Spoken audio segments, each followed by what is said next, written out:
La République tchèque utilisera une partie des revenus générés par les intérêts accumulés sur les actifs russes gelés dans l'Union européenne pour acheter des centaines de milliers d'obus d'artillerie destinés à l'Ukraine, a annoncé mardi le ministère tchèque de la Défense. Les États occidentaux ont bloqué des actifs russes d'une valeur de 300 milliards de dollars après le début de la guerre de la Russie en Ukraine en février 2022. Les États membres de l'UE collectent les intérêts générés par ces actifs, qui incluent des obligations et d'autres titres achetés par la Banque centrale de Russie, et les répartissent dans un fonds européen destiné à aider l'Ukraine. Les gouvernements de l'UE ont convenu d'utiliser 1,4 milliard d'euros provenant des intérêts sur ces actifs pour acheter des armes et soutenir l'Ukraine de diverses manières.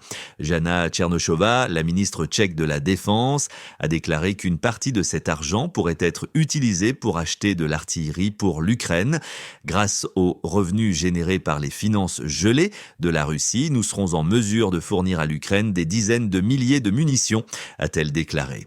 Elle n'a pas donné beaucoup de détails, mais a indiqué que les équipements seraient livrés dans les mois à venir et auraient des effets rapides et visibles sur le champ de bataille.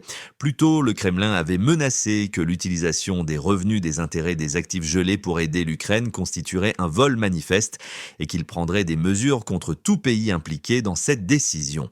Les responsables tchèques ont déclaré que l'Ukraine avait déjà reçu entre 50 000 et 100 000 obus dans le cadre de cette initiative en juin et que d'autres envois étaient effectués chaque mois.